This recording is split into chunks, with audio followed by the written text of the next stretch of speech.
team does mortgages. Our team does mortgages. Oh, So okay. we'll do, like, I do them, the small ones for the, like, the short term, but our team, if you need to buy, so what they'll do is, so if you have a home, so let's say you need to close on a home and you bought it for 800,000, and then we have to sell your home. So you give us the listing, we cross collateralize the mortgage on the new property that we help you close. We bridge finance it, and then you have it obviously registered on your property. The rates are super reasonable, and I mean, it's there to facilitate the transaction. the transaction for us, because we're the ones getting the listing at the end, and it's definitely case by case. And then of course the person doesn't have to worry because they've bought the home that they want to buy. And if they went to a private lender, the fees are what now, 3 to 5%. Yeah. Broker lender fees, and then the rates are 12%. Like, we're nowhere close to that. So it's a fantastic offer. Well, we're getting TK. My goal is to say TK more than Darryl says TK today. Okay. I like this. TK. Compete. On our show, we had a guest on, and he said it is the over leveraged people that get destroyed. Right. It is those people that have taken ridiculous risks without a bunch of probably not knowledge. Right. Like, these aren't the savvy investors. These are these are people that have gone in thinking that the real estate condo or whatever condo pre-sale, whatever they're doing, is the next Bitcoin or Dogecoin or whatever. No, but you see, TK, there's a fine line, TK, between like stupidity and genius in a bull market, right? No, it's called high risk, high reward. Listen, but some of them, or some of us, depending on the timing, end up being revered as geniuses, right?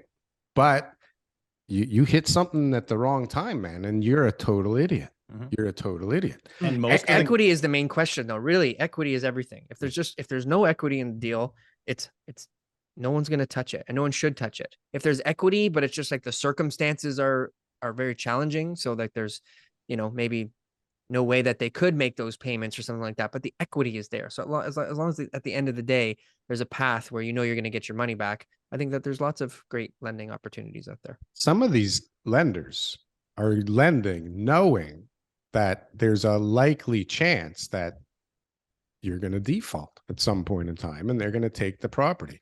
Look, you don't put a third mortgage on something because you're like a really nice guy, right? Like, you're just trying to help people out. I don't even see thirds, man. I rarely, like maybe once every 3 or 4 years, I see a second. Wow. That's crazy. That's like I specifically line of credit though. What about a first mortgage and a line of credit? That's a second. Generally, they'll be tied together as the same charge on title, right? So if you go to Scotiabank and you get a line of credit and a mortgage, it's the same charge. So yeah, that's one mortgage, but a second coming in with private money at 12% or something. It's interesting. Those people are usually people that have invested that money into a business. The business is gone, and that's now why they're going to lose their real estate, right? They're not losing their real estate because they bought at the peak of the market with a 12%.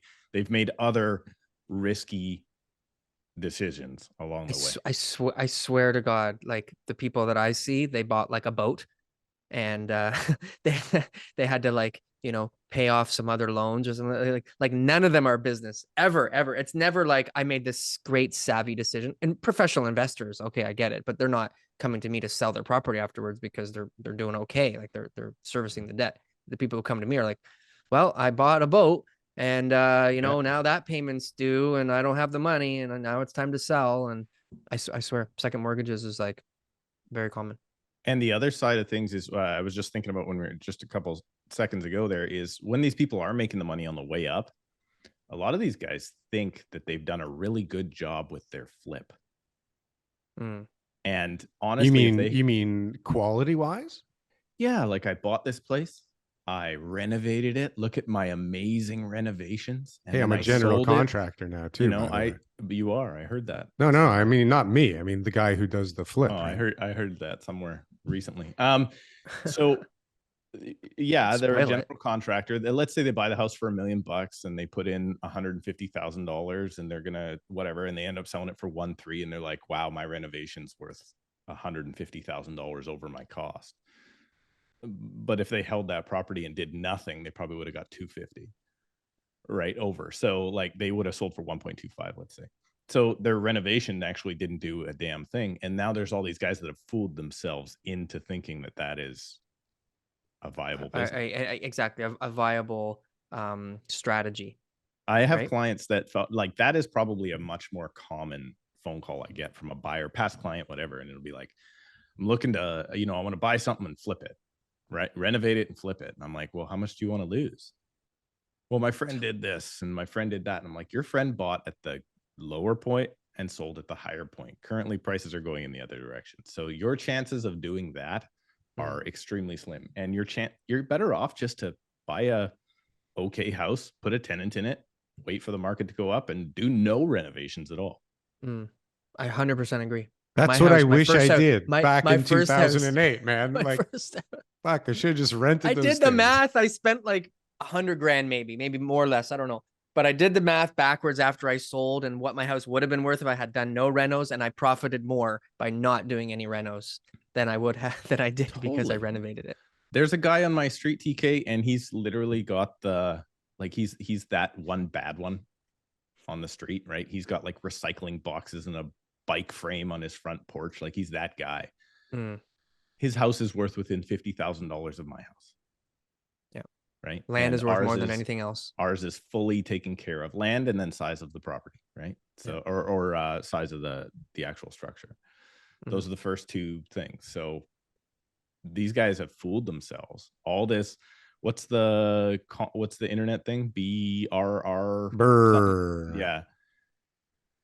By all the power to you, I guess. Maybe that works in Saskatoon, but it ain't working here. Multifamily, when it's income based approach, when you're appraising it afterwards. But I never believe anybody's numbers anyways. Residential based, and it's all just comps. So when these guys come on and they say I put in $100,000, like it was probably 180, and the numbers don't really totally make sense, but it's like it sounds better, right? But it really is a sucker's game. If you just kind of hold with a tenant, you probably end up in a similar place. Maybe you have to hold a little longer, but in the right market, it's very enticing to make these big chunks of money in a short amount of time. And you have people on TV for years, like HGTV was basically brought into existence to show people that you can make money flipping stuff, right? Or improving stuff, right? You can increase the value or whatever. Like the whole channel is basically that. So, and then they show people doing quite well doing that. And to be honest, I mean, I've done a few flips that didn't go awry, and they were quite nice, right? And I did quite nicely.